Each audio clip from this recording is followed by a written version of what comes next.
Okay, do you quit and lose motivation every time the scale stops moving?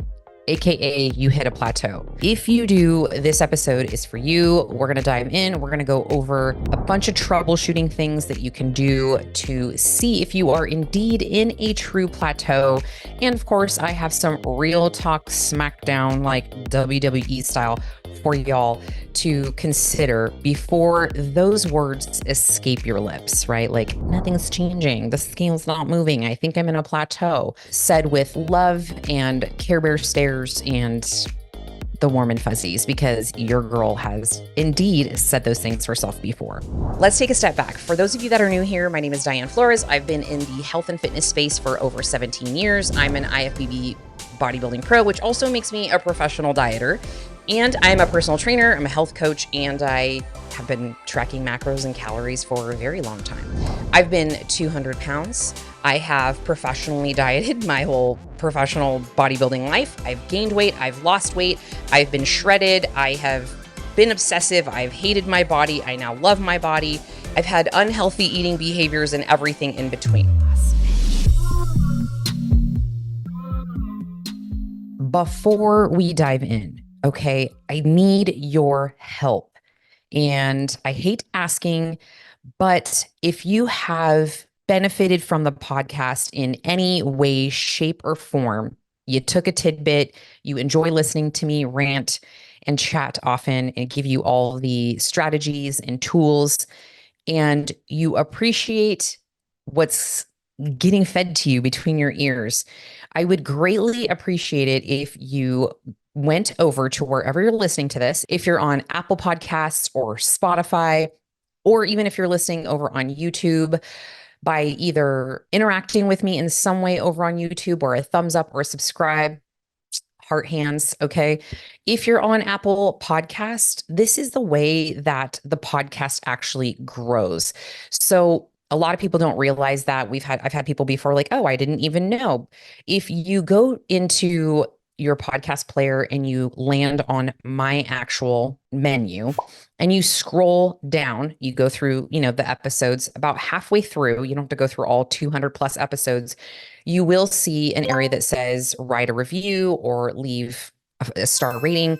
This helps us grow, helps us reach others that are interested in the same topics, meet more besties, pushes the podcast up, and helps it get into the podcast universe. It gets us more exposure, more clout. And this is all with your help. And those of you that have already did some, either you gave me a review or a star rating, I love you. You're my besties. And if you've already done that, you can even just share. Even if you just share this episode, send it to one person, helps us grow the podcast. So it pays it forward. I'll love you forever. We'll keep being besties. I mean, I'm gonna be your bestie even if you don't, but that would be super helpful. Okay, now let's dive in. This episode today is for you if you feel like your weight loss has stalled. It's also for you if you aren't interested particularly in weight loss, but your strength is not improving, or you're not getting any stronger. The scale's not moving, things like that. This is where we're going to dive into some nitty gritty stuff. If your gym sessions aren't progressing, like I said, you're not getting stronger, you're not getting faster. This is also where we want to dive into doing some detective work. And if you've been saying no to like drinks and, all of the fun things, and you're in this like living in a loop of salads and squats and you feel like you have nothing to show for it, this is going to be the episode for you. So today, what we're talking about, I'm going to share my plateau story. There are many, but I chose one that I feel like you could probably understand why I'm frustrated and you can relate to being frustrated, how I almost haven't competed many, many times because of plateaus. And if you are in a weight loss or fat loss journey, you've probably wanted to quit a time or two or 10 because you haven't seen the scale move. And spoiler alert, it happens to those of us in the fitness industry too. Like, we are not immune to plateaus, even though we know all of the tools and strategies and techniques for us to get shredded or get lean, lose weight, whatever your preferred method of explaining that is. It happens to us too. My question to you as you're going through and listening to this podcast is I want you to think about, am I focusing on the wrong things when it comes to my progress? Okay, whether that's fat loss or strength gain. I'm also going to talk about what progress indicators that you should pay attention to when you hit a plateau. And I'm going to give you some actionable steps if you feel like you truly are stuck. You're like, yes, Diane, I know you're screaming it from the rooftops in your soapbox, to pay attention to these things, but I truly am paying attention to those things, and I'm also stuck. And at the end of this podcast, we'll go through all of those, sort of teasing out the troubleshooting. And I also have a fun freebie for you guys. So it is a plateau buster guide. If you're listening on Apple or Spotify, you can check the show notes there and you'll get the link to that to download that. If you are over on the YouTubes, hi, my YouTube friends, you can find that in the description box below. Click that, it'll give you the link to the Plateau Buster Guide. I'll talk about what is in there at the very end, but let's go ahead and take a step back. And I'm going to share with you my plateau story and give you some strategies on how to bust through these plateaus. Now, my last bodybuilding show was my IFBB Pro debut. So I'd already achieved my pro card, and this was me competing for the first time as a pro. I started that contest prep. For those of you that are like not familiar with bodybuilding and contest prep and things like that, most of the time you're going into an extended period, a hyper-focused period of dieting and sort of ramping up all of the fat loss tools to get shredded to get on stage, right? Super lean, not realistic to like walk around, but freakishly lean for competition. Okay. A lot of times bodybuilders will take, some people will take really long periods of time. It depends on how much weight you have to lose. The more weight you have to lose, the longer you should take. But for this particular scenario, I was doing a 16-week prep. Now, I know myself, and 12 weeks is not enough time. I don't think that that's really enough time for most people who compete unless they already stay pretty lean. But for myself, 16 weeks, probably 20 if I'm being honest, but I started at 16 weeks. Okay. I ended up getting good old fashioned COVID around this time. Okay. And I got COVID at 12 weeks out. Now, I had already been in my diet for 4 weeks and doing all the things. I think I dropped like a few pounds, but I infamously don't pucker my butthole. And what I mean by that is like, oh shit, I'm in prep. I better fucking get it together until right around 12 weeks out. Now, that doesn't mean I haven't started at 16, but I'm like, I call this kind of like the soft start at about 16 weeks out because I've done 16 shows. I know exactly what I need to cut out and what I need to do. So from 16 weeks to 12 weeks, I was starting to cut out things like, maybe snacking between meals or dropping some of my higher calorie foods and switching them more out for like my prep friendly foods and things like that. So I'd lost a few pounds, but at 12 weeks out, I got COVID. Now, it wasn't just like, a mild case. Like I ended up in the hospital. I was there for, I want to say 3 days, 4 days. I recorded a podcast actually in the hospital because I was on a roll with 2 episodes per week. And this particular week, I was like, I am not letting COVID get the best of me. And I recorded just a quick like voice memo podcast, which you can go back and listen to.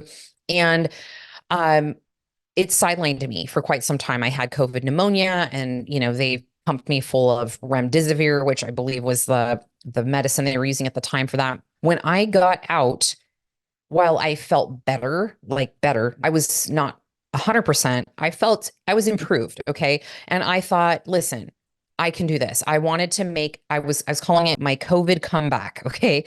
And by the time I felt myself, I was about 9 weeks out. So this hit me at 12 weeks. It took me almost a month to get back to feeling normal. And that meant like getting in the gym, not feeling like my heart was pounding out of my chest, like my heart rate was really increased. So I was not doing good. It was not a good look for me.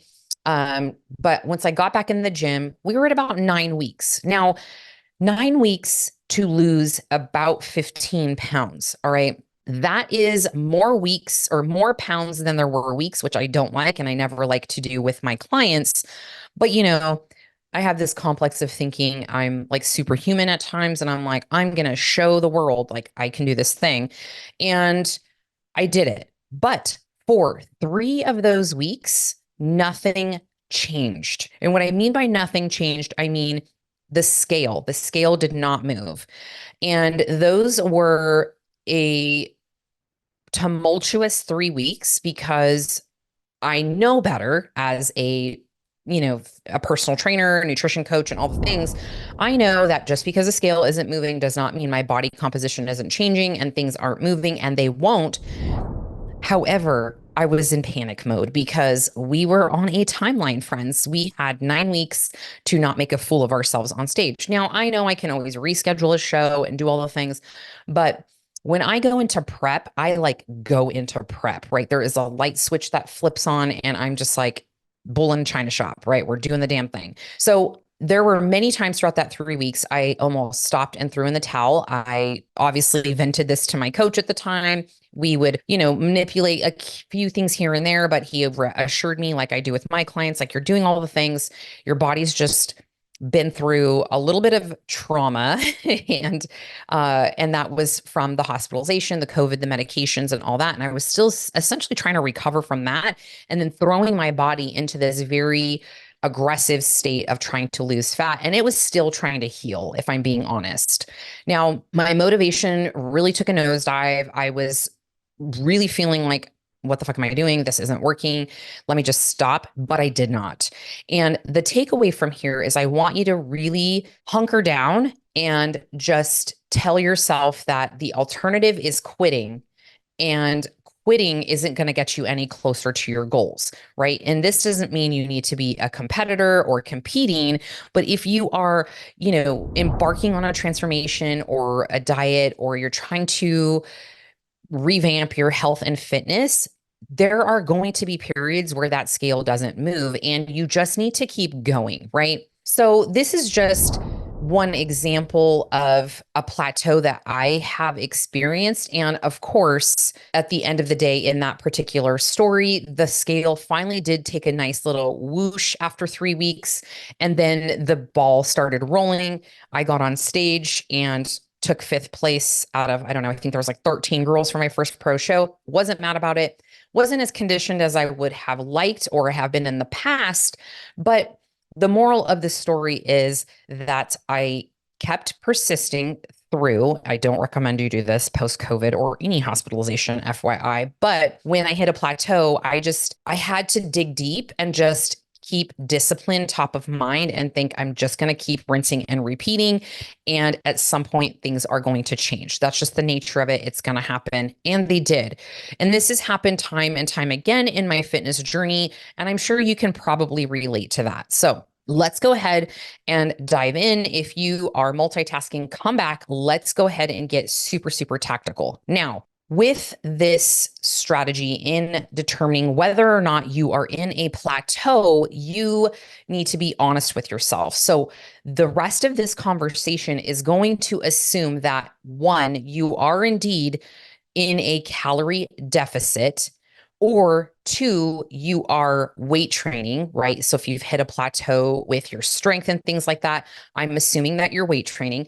And number three, let's assume that you have been doing this longer for than just a couple weeks, right? Because again, a couple weeks, you got to give your body some time, especially if you're, newer to dieting and the whole health and fitness game. You want to make sure you've been doing this for a while before you're like, I hit a plateau, right? If you have been doing this for a few weeks and you're getting frustrated, then this is where you really need to listen. Okay. All right. We're going to do the WWE Real Talk Smackdown right now. What to consider. You are not going to lose weight every day. Okay. Let's just scream that from the rooftops. You are not going to lose weight every day. If that is your expectation, we need to change that. Okay. You may have heard time and time again that the average healthy weight loss for your progress is 1 pound per week. Okay. That is correct for some people. All right. That is not correct for everybody. If you just need to lose 10 pounds, if you just need to lose 15 pounds or whatever, if that's your goal, that is probably going to be less likely for you. It might be 0.5 pound per week, right? And that is with the premise that you want lasting fat loss. Now, if you are like, that's too slow, and I want to lose 1 pound per week or 2 pounds per week, it is very likely that in that process, if you are losing more than 1 pound per week, you are also losing precious muscle. And we do not want to do that. Okay. That's why we highly encourage in the Goddess Body Project, and honestly, with any of our clients, my competitors, this needs to be a long game, and that is not sexy and not fun. And people want results yesterday. But this is also why people start and stop diets over and over again, because they expect this instantaneous result and fail to realize that our bodies do not work like social media and the internet and the instant gratification of the world in the internet these days, right? So you got to be a little more old school when it comes to your expectations of body change. Think snail mail, okay? Think pigeon carrier for transport. Think buggy, horse and buggy, okay? This is where your brain needs to be when it comes to the speed of your fat loss. So if you're obese, if you have a lot of weight to lose, this could be you, right? 1 pound. Some clients who are significantly overweight, they can lose sometimes 2 and 3 pounds per week. But again, we're talking a different demographic that is maybe clinically obese or overweight. That is more realistic for them. If you're in this like 10 to 15 pound range, you just want to get rid of a little bit of squish in the middle. You want to be able to, slide your jeans on and not have to do 85 squats before you leave the house to make sure that you're not like suffocating in them, right? You're going to want a rate of weight loss that is 0.5 pound to 1 pound per week. All right. Now, here's what I want you to think as far as why this is not a sustainable method in terms of 1 pound per week. So let's just say, for example, you lost 1 pound per week for 52 weeks in a year. That's 52 pounds. Okay. Now, if you have 52 pounds to lose, great. That's a nice, slow and steady pace and way to wrap your mind around the process. But my question to you is, do you expect that you're going to lose that every single week of every single year? Probably not. So getting realistic with that and understanding there is going to be a point where you want to stay and be in maintenance. And that is a topic for another podcast, which we probably have already done in exhaustive, measures. But 1 pound per week is not realistic to keep up forever. Now, let me give you some other things to think about when it comes to getting stuck and hitting a plateau before you throw in the towel. All right. Now, you may lose 4 pounds in 1 month following that example, right? Like 1 pound per week. However, this is how it might look. It might not look like 1 pound in week 1 pound in week 2, right? In a perfect world, sure, that's going to give us those little drips of motivation to be like, okay, this is working. It doesn't always work that way. So here's what we typically see. You may lose 3 pounds in the first week when you start a new program, right? Super normal. We see a lot of women do that. They go from their normal eating and the way that they're used to interacting with food and exercise to a structured program where now they're exercising and they're working on their nutrition, eating more whole foods, drinking more water. And we see a nice whoosh in the scale, 2 to 3 pounds. Great. We're just going to use 3. You may lose 3 pounds in week 1. Okay. Week 2, nothing. You stay the same. Week 3, nothing. You stay the same. You're getting frustrated. You're ready to just be knuckle deep in a bag of Doritos because this is not working according to you, air quotes. Then in week 4, because you stuck to it and you didn't eat an entire family size bag of Doritos, you lose another pound. And there is your 4 pounds for the month. And this can be frustrating. Trust me, I know this can make you want to throw in the towel and you're over it. And you're just like, this isn't working when it's indeed working.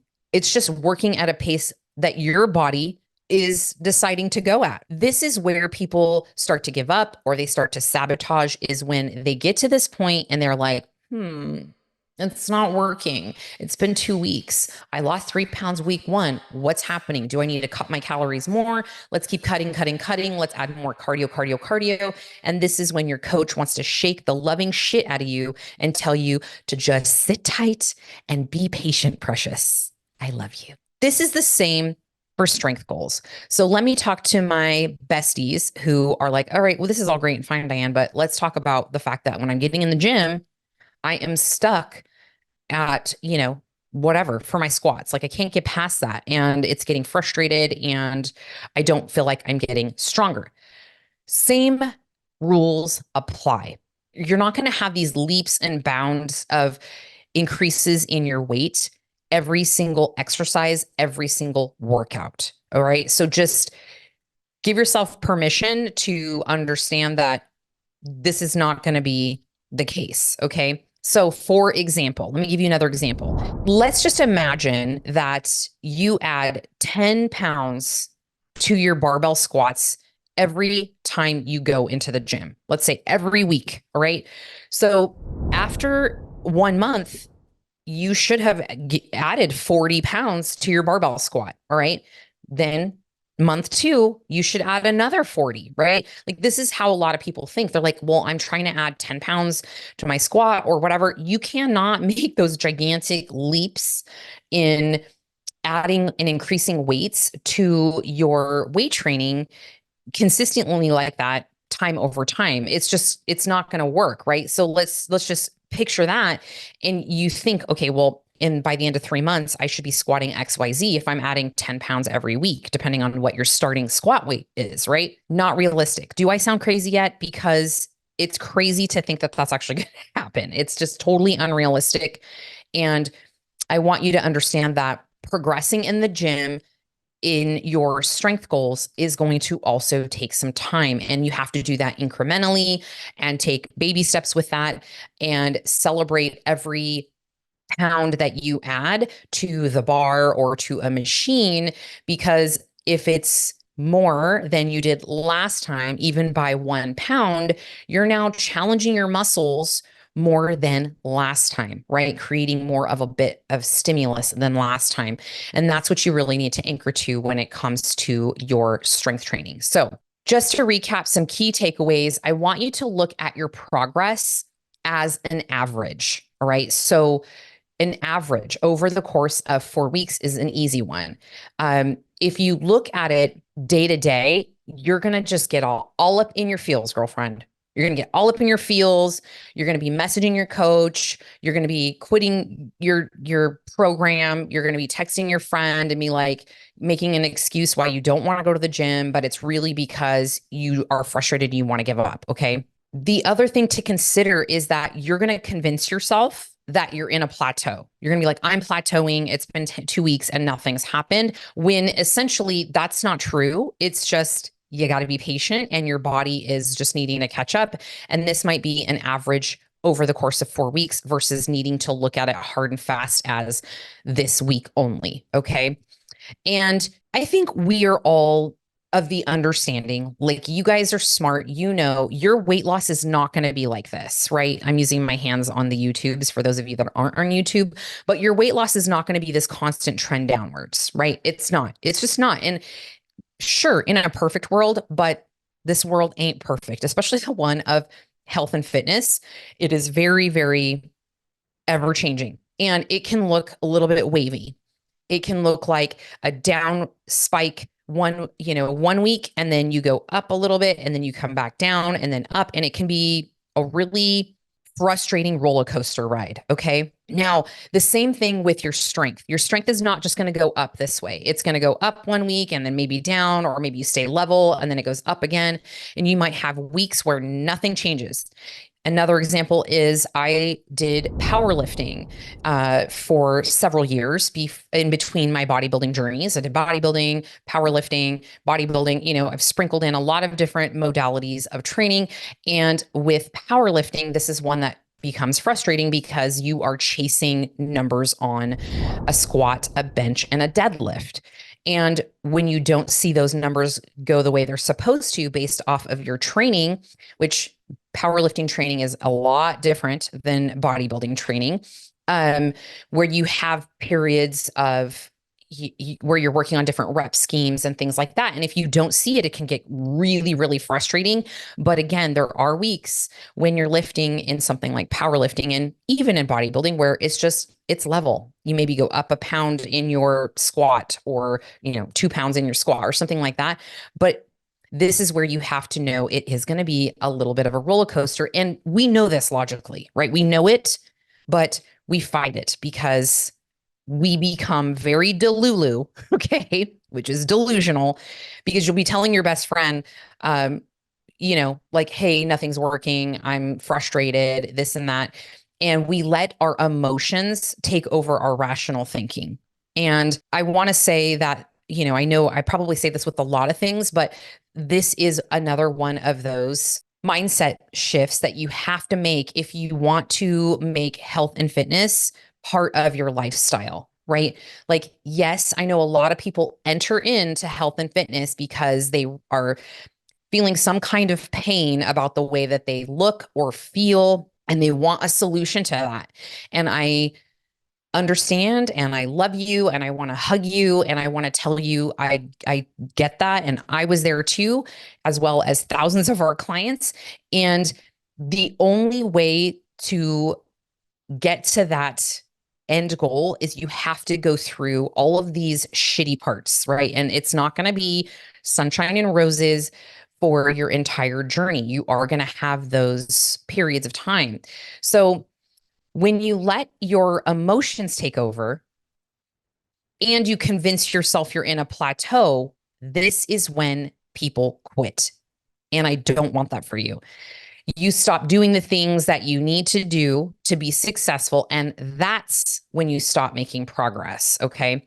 The most important time to keep going is when you feel like you aren't making any progress. Let that burn into your brain. Okay. If you're listening to me while you're exercising, I mean, just give me like a fist bump in the air. Your fellow gym patrons will just think you're like raving on the stair mill or the treadmill or on the leg press. But it is so important. I need to say this again, that that it is imperative.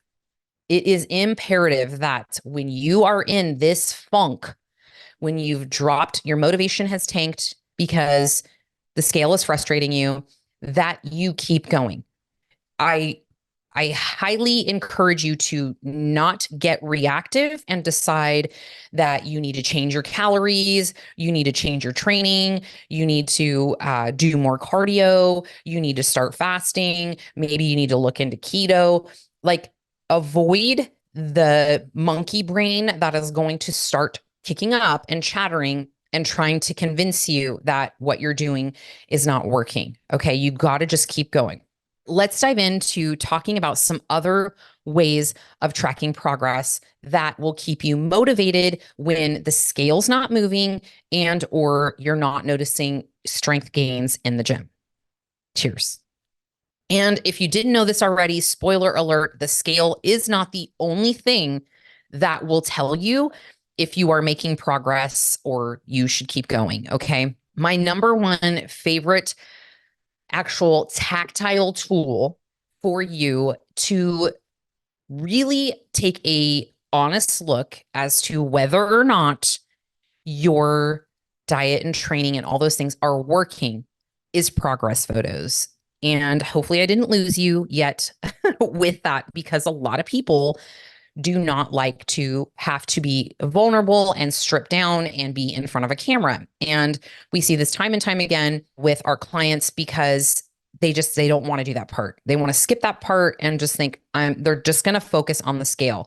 And I'm going to tell you, if this is you, I want you to ask yourself, how many diets or programs have you started and stopped? And if it is a lot, and if it is a recurring theme that you don't take progress photos, there's your sign. You need to do this. We have had clients before that, like, this was something that we started 10 plus years ago when I started doing transformation programs back in the day. It was called Goddess Body University. And I ran the whole thing by myself. I look back, I'm like, I don't know how the hell I did this, but we would have generally like 30 girls on average that would enroll for this 12-week program in my studio. And I did it online too for a little bit of time there 10 years ago. Crazy to think, but they would all come in, and I would usually have one person helping me. And what we would do is we would individually, we being me, because people trusted me and they felt safer with me than a stranger, I would block off part of the studio, because at the time I was in a different studio and it was, just like a big open rectangle. I didn't have an office. So I had like these room dividers, and I would block them off. And maybe some of you are back from that old school time that are listening. And if you are, please come say hi over on Instagram. But I would take their photos. Okay. And this was my first foray into working with women and actually being hands-on with taking their progress photos. And some women were like trembling. Some women were getting teary eyed. They were just really, really struggling with that. And I never forced them. And I would be very encouraging and understanding. And I would just say to them, like, this is for your eyes and my eyes only. Okay. Because even 10 years ago, I was trying to educate women that the scale is going to do its thing. And when you can look back on your photos, even if you lose just 5 pounds, you are going to notice that in photos. You are totally going to notice that in photos. And I'm a really great detective when it comes to progress photos. I deal with competitors, so I have to get very, like, I got to really look and see, where are we noticing this body fat coming off from? So I can do it for a competitor who is very, very lean, and I can spot where that fat's coming off. And I can do it with a lifestyle client who has zero desire to compete. But my point here is that time and time again, when I would require to some degree that we needed something other than the scale, and it usually is my first and go-to is progress photos, these women would come back to me 12 weeks later, and, they'd have their ups and downs of the program, which is normal, right? They're not 100%. And maybe they lost 8 pounds or 12 pounds or something, right? And they're like, well, I only lost 8 pounds. And here I am going, I'm so glad we took these pictures, because now look what I've got for you. We've got your before and we've got your after. And they are so grateful that they took that step and took the progress photos. And now we're starting to rewire our brain in terms of thinking that it's just the scale that is going to show us that we're making progress. Okay. So with photos, and this is, I wanted to go a little more in depth with that, because a lot of people just shrug that off and they're just like, I don't want to. It's nerve-wracking, all the things. And I 100% understand that, but it is key to break the cycle in your brain of just understanding that, or of thinking that it's just the scale that is what you should be tracking to really prove to yourself that things are working. Okay. The key with photos is you got to do these right. All right. There is a right way and there is a wrong way. Now, the easiest way to do this, because most people are like freak out and they're like, I don't want my partner to see me, in a bathing suit like this, and it's embarrassing or whatever. If you're on YouTube, this is the sun, and she's sunning today. Okay. And she just decided that I need this stripe on my face. The hack to this is, y'all got a smartphone, all right? Likely has a video recording option. You don't even need a tripod. All right. You just need a nice, well lit environment, something where you have light facing you. Okay. An open window is great, or natural sunlight. Use a shaker cup, use something, just prop your phone facing you, up against something that is at a level where you can see your body from at least the knees up. You don't want to be too far from the frame. You don't want to be too close to the frame. Goldilocks. All right. Put your video on record, and you're going to just simply stand there and rotate your body like a rotisserie chicken. Okay. Pause for a couple seconds all the way around, and then you can screenshot from that video. This is how we teach our clients to take their check-in photos. Okay. Simple, easy, low friction. Anybody can do it. My grandma can do it. Okay. The other important things to consider when it comes to progress photos is you want to try to do them the same day of the week. You want to try to have the circumstances the same as much as possible. So it's the same day of the week, the same time of the day, the same place, right? The same room, the same lighting, the same outfit, super important, and the same lighting. Now, just to get a little more detailed for you, when it comes to what you're wearing, this is also very important and oftentimes overlooked, because time and time again, we have clients, because we do so much online now and less, we don't take pictures in person anymore. People just do them themselves at home, even our in-studio clients. But one thing that we see a lot, especially with girls who are very new to doing something like taking photos of themselves, it feels very awkward, is that they're in pants. Okay. Or they're in shorts, like long shorts, spandex shorts, gym shorts, whatever. While it's better than nothing, it's not the best. And let me explain. Most women have issues, or they struggle with lower body. That is just a fact, right? Nod your head if you agree. Now, as a coach, and even if you don't have a coach and you're doing this for yourself, how are you going to assess whether or not what you're doing is changing the area that you struggle with the most if it's covered up and you can't see it? There's just no way. My tip for you is that this needs to be something where we can see your glutes, where you can see your glutes, especially if you're starting a program that is weight training for your lower half. Your lower half is going to take some shape change. You're going to change that shape. And if it's in pants, if it's in shorts, we can't see what the hell's going on. You can't see what the hell's going on. And then when you go do it again, you're going to just be relying on, well, did my upper body change, or do I look smaller?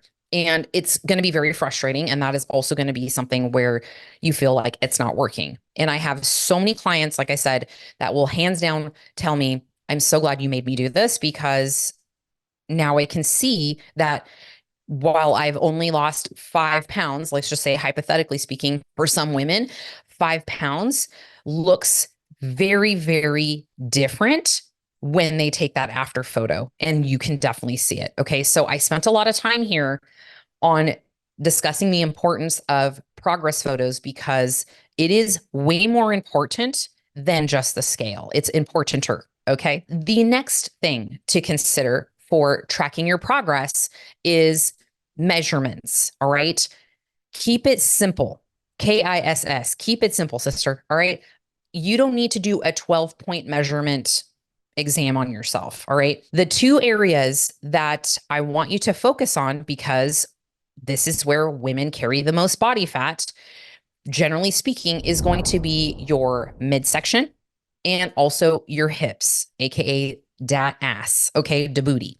Now, you got to follow the same conditions in terms of the same time of day. Try to do it the same day of the week. Make sure it's in the morning before you start eating and doing all the things. You want to be fasted when you do photos or measurements, and also weigh yourself on the scale. And you want to take your waist. Now, we get a lot of questions on, how do I know where's the right spot? As a general easy rule of thumb, your belly button doesn't move. So I always say, as an easy peasy measurement, I want you to just get right around the midsection and just make sure it's in line with your belly button. Now, Then we get into a little more technicalities here. Do you relax? Do you suck in?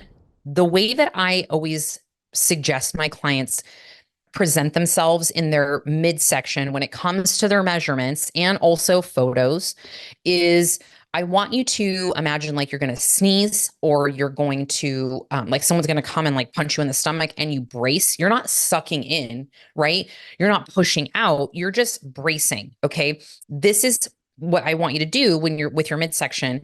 It's like you're flexing your core when you do your measurements or you take your photos. All right. So that's for the waist. Now for your hips, I want you to stand with your feet together. Obviously, you probably shouldn't have any like clothing barriers, right? So if you can do this in the buff, that's awesome. Or, your undies. And your hips are going to be the widest part of your glutes. So if you have a mirror nearby, just kind of check out, where that is, the mid point of your glutes, and come all the way around and take that measurement. All right. So this is the second way that I want you to track your progress is your measurements.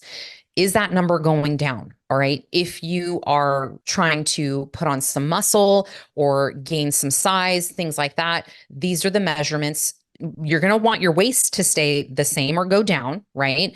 And you want to make sure that your hips are maybe growing if you're trying to grow your glutes, which is something we actually have a lot of women interested in doing. They want a nice, juicy, peachy butt. And they are fine with putting some inches around their glutes as long as their waist either stays the same or goes down. And that is essentially our goal with most of our programs, is that you trim down your waist, you sculpt your glutes, your legs, and all those fun things. All right. Let's go ahead and talk about the most important information that you're going to hear on this podcast as far as tracking your progress to make sure that you stay motivated to keep going. All right. Now, listen up. The side effects of your lifestyle are the reason why you should keep going. Okay. So I want you to ask yourself, are these things that I'm about to mention here in a second improving as a result of my lifestyle changes?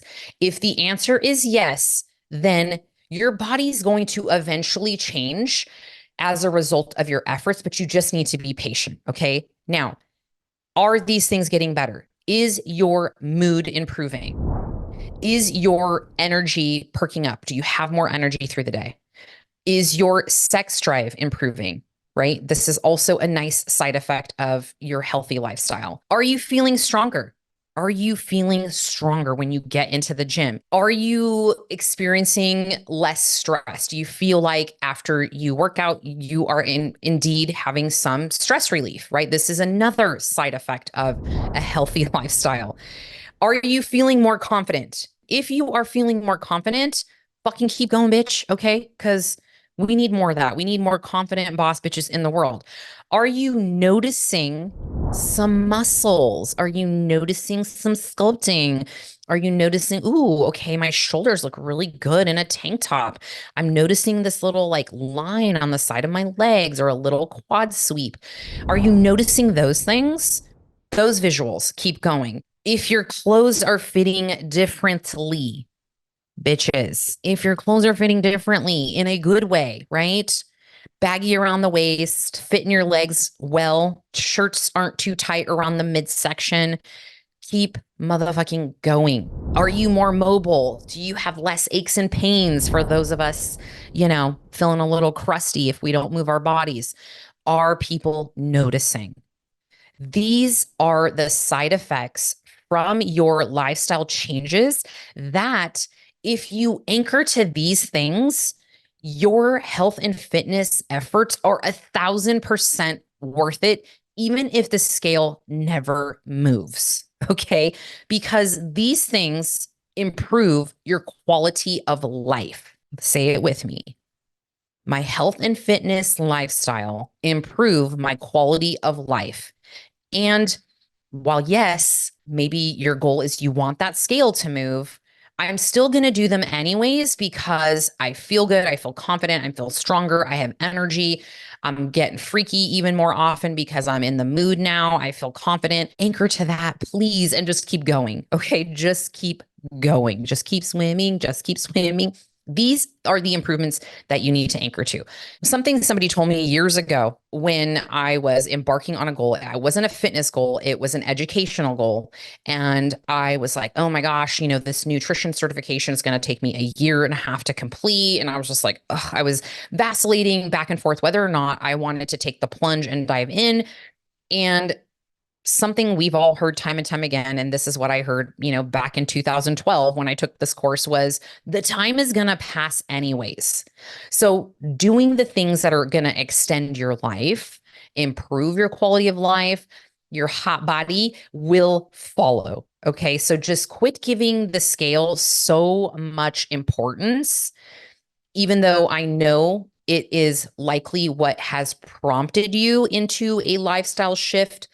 Don't put all your eggs in that motherfucking basket. Okay. If you are still here and you're like, yep, nodding, and you're like, okay, well, I'm doing all the things and I'm still in a standstill and I want to keep pushing.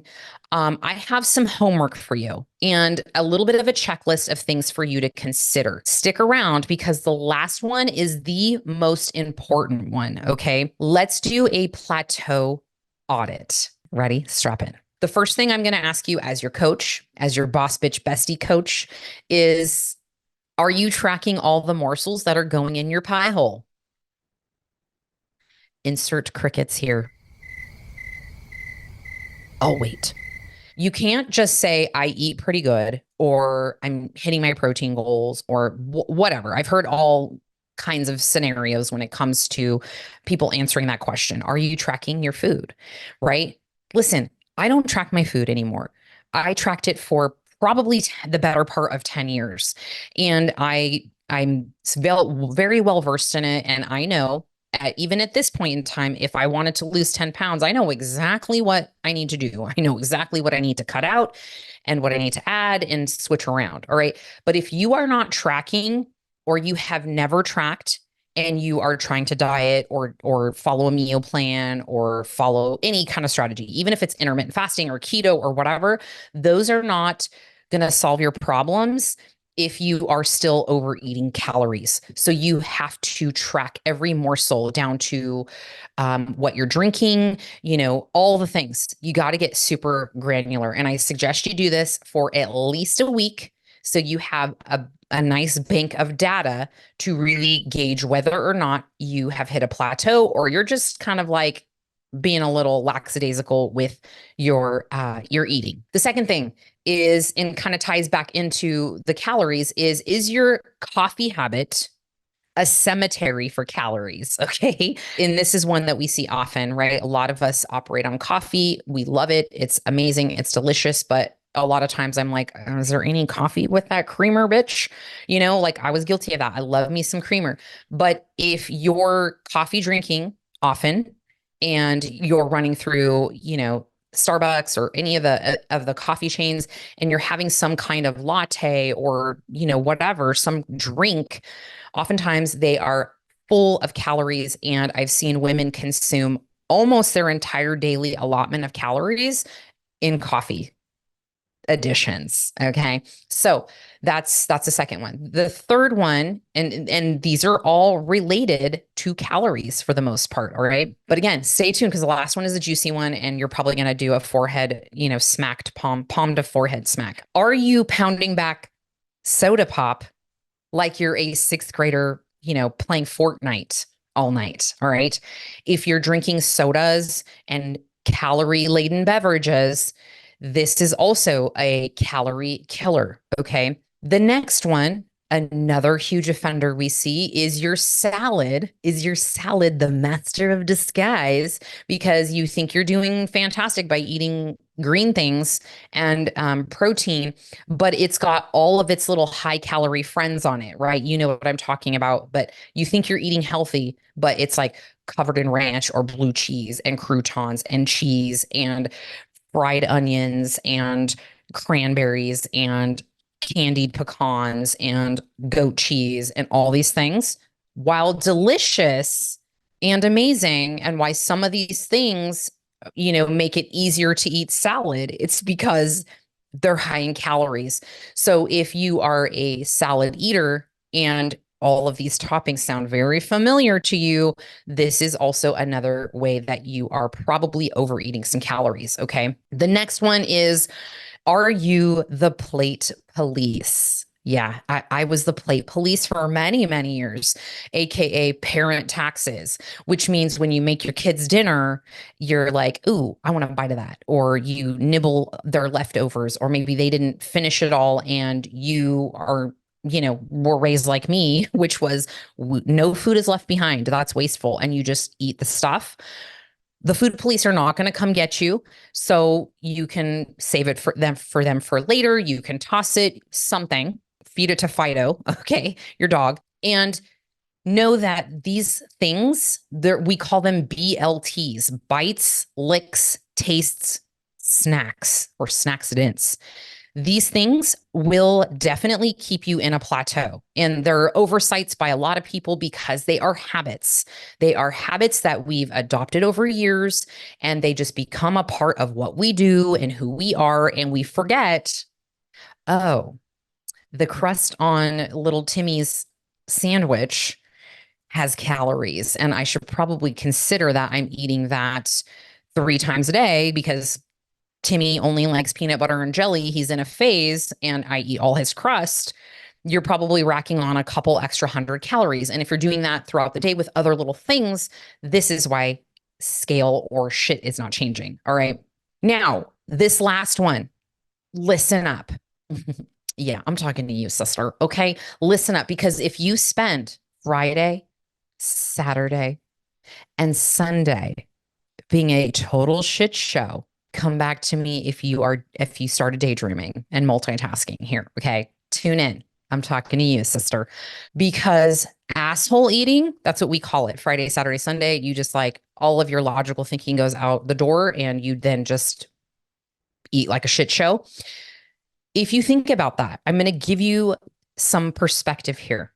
Friday, Saturday, Sunday. Okay. Most days that typically people have off, and this is when they're out of their usual routine, or this is when they socialize, and this is when things go off the rails. All right. That's 3 days of your week. Multiply that by 4 weeks in the month. That is 12 days that you are likely not in fat loss mode. I didn't do the math, but let me bust out my trusty dusty calculator. 12 times 12, I already know what that is. 144 motherfucking days when you eat like a motherfucking asshole.